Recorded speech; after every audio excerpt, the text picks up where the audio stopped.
dito magkaiba yung mga index. Yung isa ay fourth root, yung isa naman ay cube root. So, simulan natin.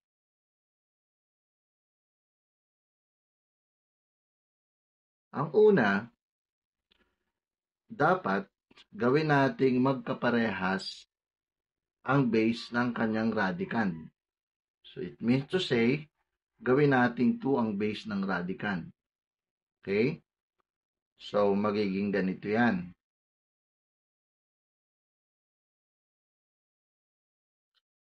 Ayan. Di ba yung 4 ay equivalent sa 2 raised to 2. Then, multiply natin uli. Ayan. Diyan sa cube root of 2. Ayan. Magkaparehas na yung base. Pwede na natin ngayon gamitin yung ating natutunan sa mga nakaraan nating videos, yung pagta-transform ng rational exponent to radical form and from radical form to rational exponent. So, dito natin ilagay yung continuation. So, ito ay ita-transform natin as 2 raised to 2 fourth. Ayan. Tapos ito naman ay ita-transform natin as 1 over 3. Ayan. So, na-transform na natin siya into rational exponent. Then, the next thing to do is we are going to add, because we are using the product rule of the laws of exponent, we are now going to add 2 fourth plus 1 third. Okay. So, let's add. So, that is equal to 2 and 10 over 12. So, paano naging ganun yan? So, pakita natin.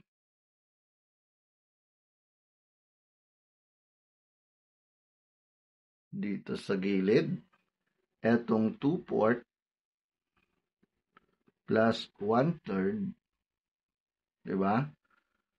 So, we can use the butterfly method here. So, 3 times 2 is equal to 6.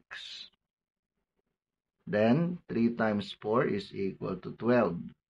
Plus, ayan. 4 times 1 is equal to 4. Then, 4 times 3 is equal to 12. So, we have 10 over 12. So, kaya yan naging 10 over 12. Okay? Ayan. So, next is, maaari natin itong, dito natin ilagay yung continuation, i-reduce sa lowest term. It becomes, so divide the numerator and denominator by 2. So, it becomes 5 over 6. So, that is now our exponent. Ngayon, i-transform na natin ngayon o ibalik na natin sa radical form. So, magiging, so 6 ang ating magiging index and 5 ang ating magiging exponent ng ating radicand. So, finally,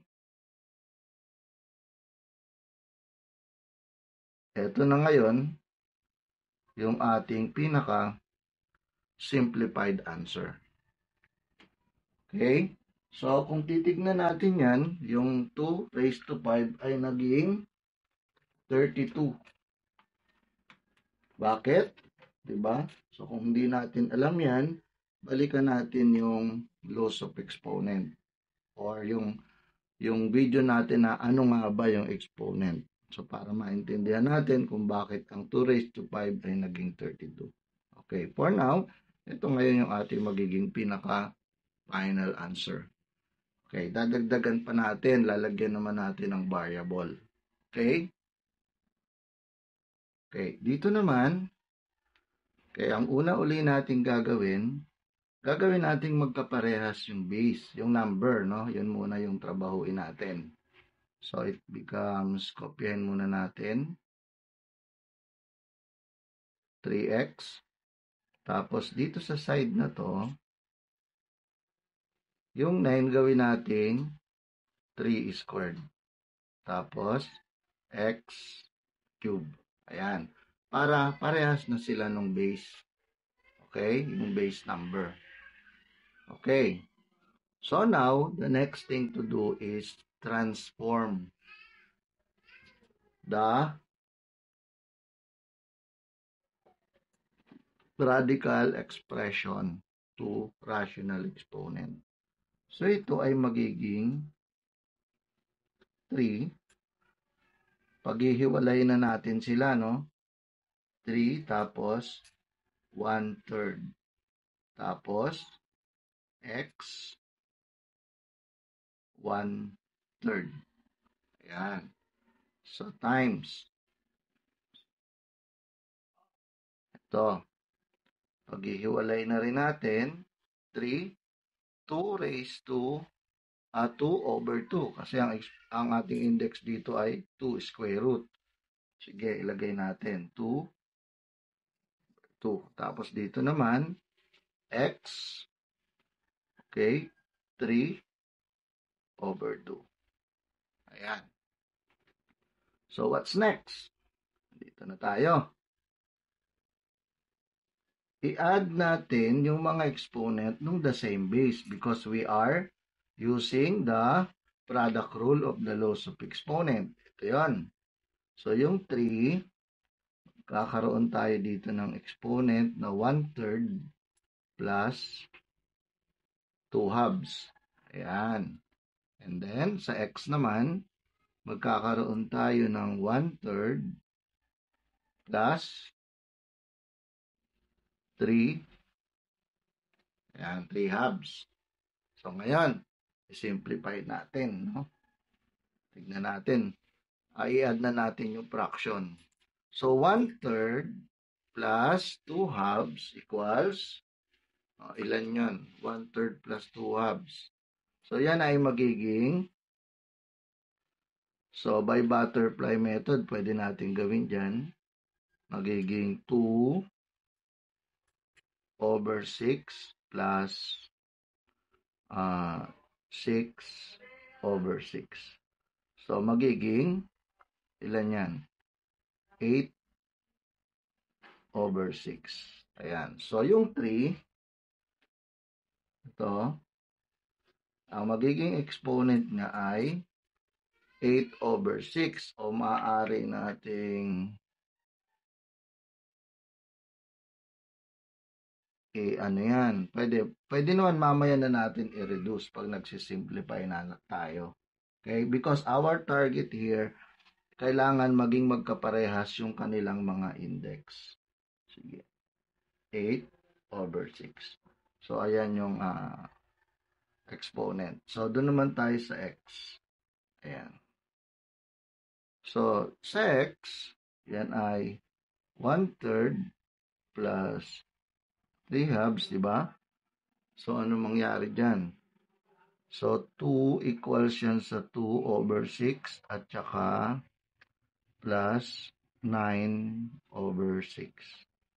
So, equals 11/6. Ayan. So, magiging 11/6. So, ito na ngayon. No?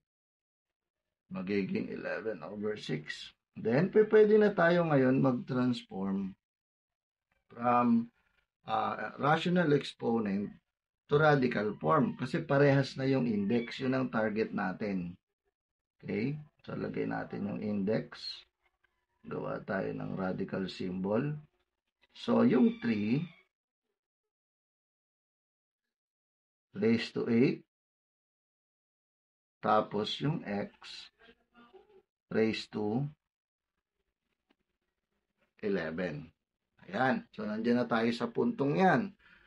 Ang kasunod na gagawin natin ay i-simplify natin itong radicals. No? Okay, simplify natin.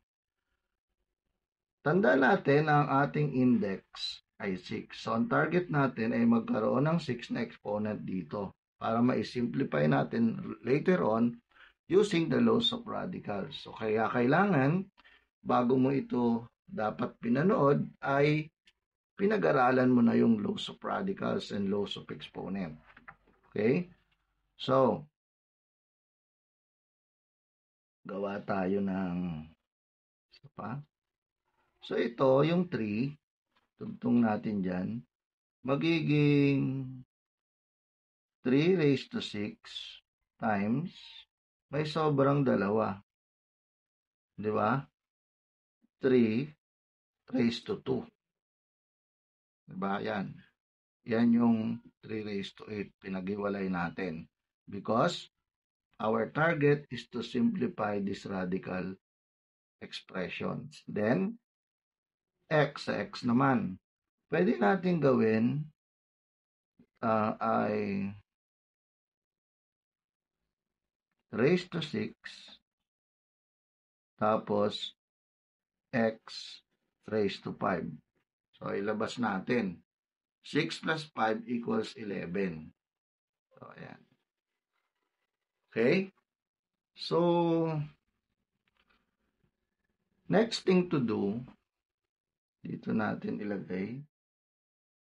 Ilabas na natin ngayon yung mga the same o equal ang index at saka yung exponent. So, ito, pwede natin ilabas yung 3 at saka yung x. Ayan. Itong dalawa, ito at saka yun.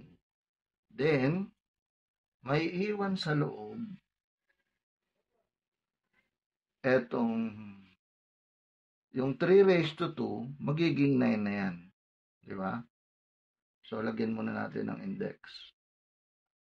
9, magiging 9 na, and then x raised to 5. Okay?